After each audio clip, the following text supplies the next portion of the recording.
Bonjour, bonjour, bonjour, bienvenue à vous les enfants pour cette vidéo. Aujourd'hui mercredi, jour de catéchèse, et puis bien sûr nous accueillons tous les adultes de la paroisse qui le veulent. Les adultes, s'il vous plaît, vous vous asseyez derrière les enfants, voilà, vous vous tenez bien sages, et puis nous commençons immédiatement, car aujourd'hui c'est aussi le 25 mars, le jour de l'Annonciation, et j'aimerais savoir, est-ce que vous savez ce que c'est que l'Annonciation ? Ah, les adultes, vous vous taisez, on laisse les enfants répondre, s'il vous plaît. Ah non, vous ne savez pas.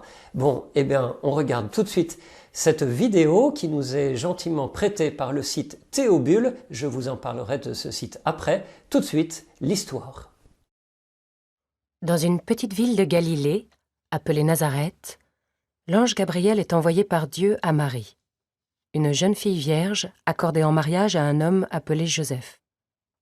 L'ange entre chez Marie et lui dit : « Je te salue, pleine de grâce. Le Seigneur est avec toi. » Marie est bouleversée par ce qu'elle entend, et elle se demande ce que peut signifier cette parole. L'ange lui dit alors : « Sois sans crainte, Marie, car tu as trouvé grâce auprès de Dieu. Voici que tu vas enfanter un fils. Tu lui donneras le nom de Jésus. Il sera grand. Il sera appelé Fils du Très-Haut. Il régnera pour toujours, et son règne n'aura pas de fin. » Marie dit à l'ange : « Comment cela va-t-il se faire, puisque je suis vierge ?»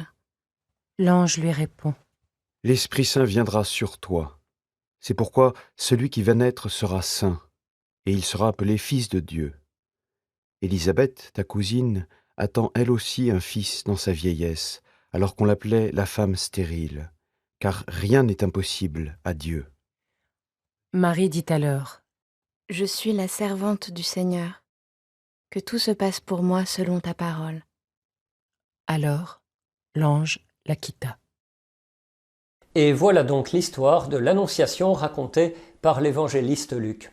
Au passage, les enfants, je vous conseille d'aller découvrir le site théobule.org. C'est un site qui vous fera découvrir plein d'histoires de la Bible. Il y a aussi des paroles d'enfants, des coloriages à imprimer, des puzzles à faire, un coin prière avec de la musique pour pouvoir bien prier et aussi des vidéos humoristiques. Théobule.org, merci pour la vidéo. Alors maintenant, nous allons faire un jeu de questions pour essayer de bien se souvenir de cette histoire. Première question, combien y a-t-il de personnages dans ce récit ? 2 ou 3 ? Alors la réponse c'est 2. Il y a l'ange et puis il y a Marie. L'ange, c'est vrai, parle d'une autre personne, c'est Élisabeth, mais elle n'est pas présente à ce moment-là. Et il annonce que Élisabeth aura un enfant alors qu'elle ne pouvait pas en avoir. Ça va être un signe pour Marie qui va pouvoir faire confiance dans la parole de l'ange. Deuxième question, comment s'appelle l'ange qui vient visiter Marie ? Est-ce que c'est Raphaël ? Est-ce que c'est Gabriel ? Est-ce que c'est Michel ? Ou est-ce que c'est Coronavirusiel ?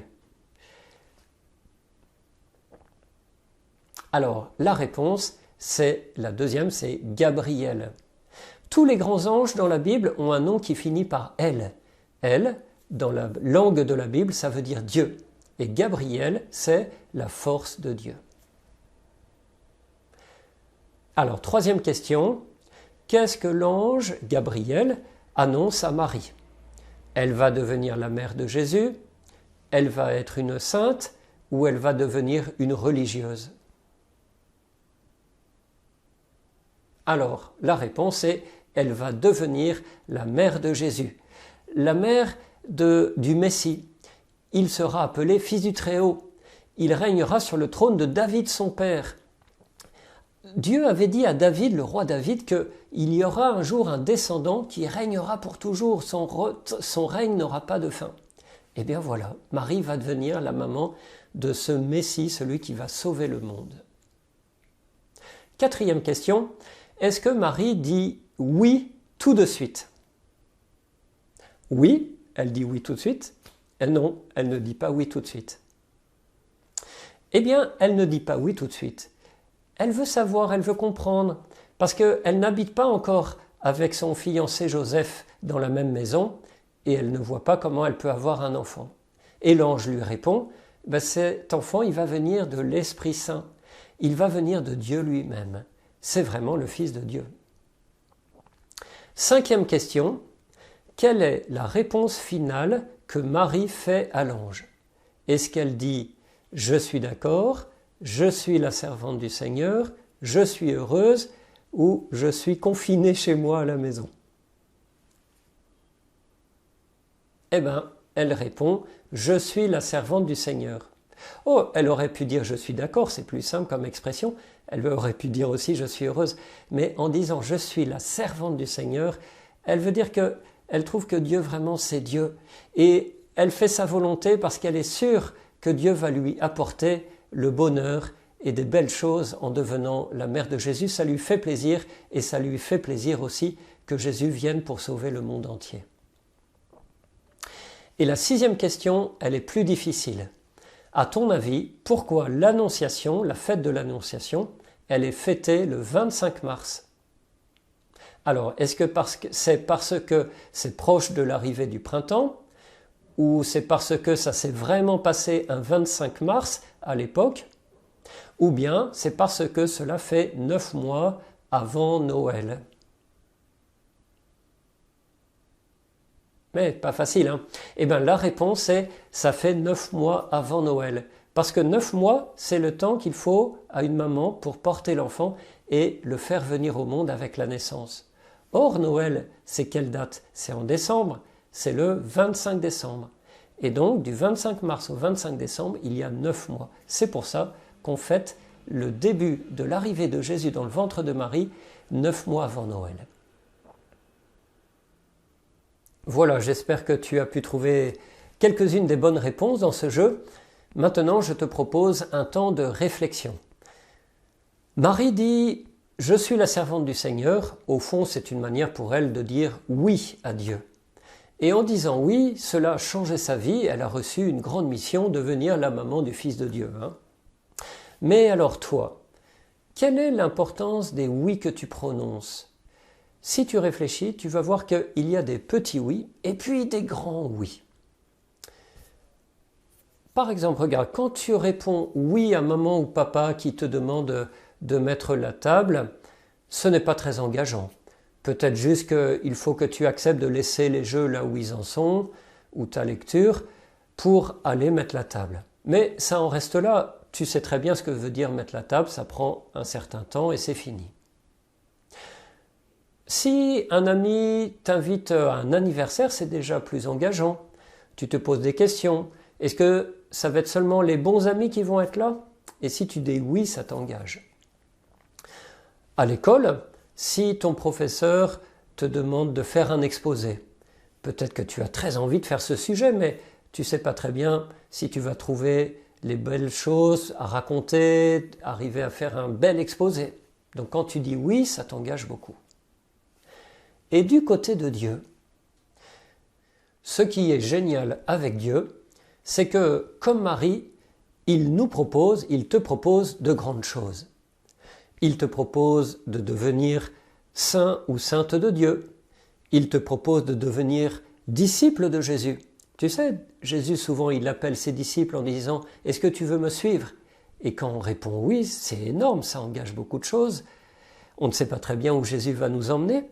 Et puis aussi, il te propose de participer à cette grande œuvre des chrétiens dans le monde, de faire connaître l'amour de Dieu, et de sorte que tous peuvent petit à petit progresser jusqu'à parvenir au royaume des cieux.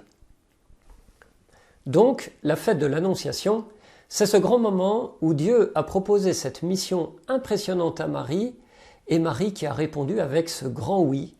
Et nous tous, nous pouvons entrer dans l'Annonciation, nous aussi, en répondant oui à Dieu. Alors, avant de prier, nous allons faire deux choses. D'abord, nous regardons le tableau qui est dans la chapelle de la Vierge. Dans tous les tableaux, il y en a un, c'est celui justement de l'Annonciation. Regarde les détails, regarde la beauté de ce tableau. Il y a cet ange principal avec les ailes qui indiquent qu'il vient du ciel. Et puis l'ange, tu as vu, il a l'auréole, la sainteté de Dieu. Et puis, quelque part, il se met à genoux devant Marie. Il reconnaît combien Marie est pleine de grâce. qu'elle est déjà dans la grâce de Dieu. Et d'ailleurs, Marie, elle a déjà cette sainteté, cette auréole.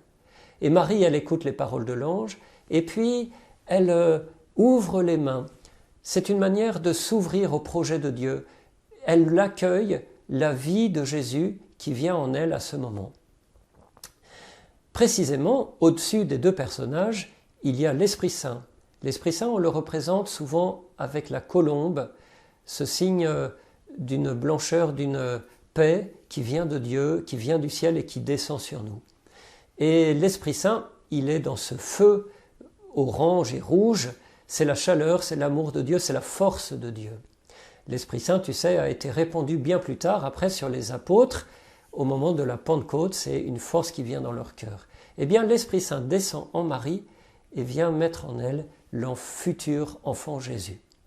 Marie, elle est habillée en blanc, c'est la couleur de la pureté, justement. Le peintre a mis à côté des lys blancs. C'est un symbole associé à Marie parce que c'est une fleur toute belle, toute blanche, comme l'âme de Marie. Parfois d'ailleurs, il y a des espèces de lys qui ont 3 pétales et on y voit la présence du Père, du Fils et de l'Esprit Saint présents dans cette scène.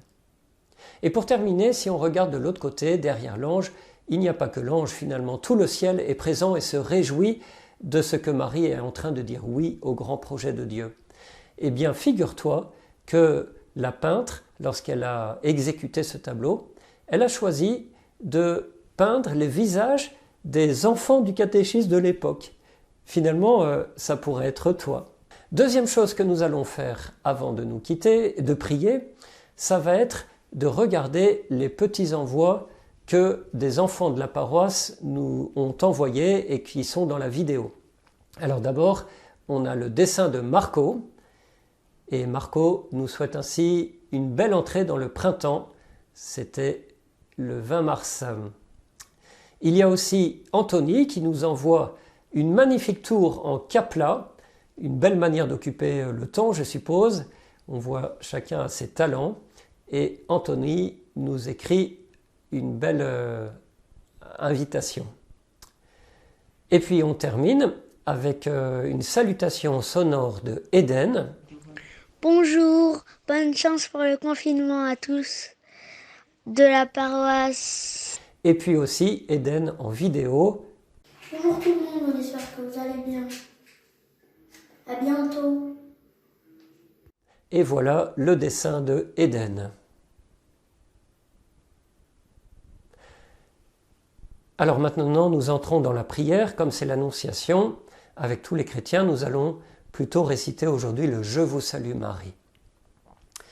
Installe-toi bien tranquillement devant l'écran, dépose tout ce que tu as dans tes mains, essaye de penser à la présence de Dieu aujourd'hui avec toi, à cette parole où il t'invite à dire oui à sa proposition d'amour, et nous faisons le signe de croix au nom du Père, du Fils et du Saint-Esprit.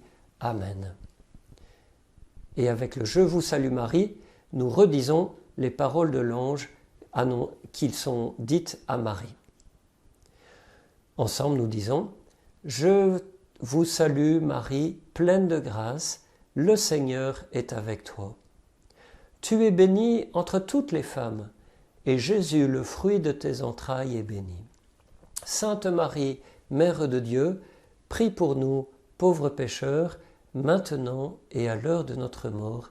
Amen. » Et Seigneur Dieu, à travers l'intercession de Marie, nous te confions toutes nos familles, nous te confions tous nos amis que nous ne pouvons pas voir en ce moment, nous te confions aussi les personnes malades, nous te prions aussi pour celles qui sont mortes et que tu accueilles dans ton paradis.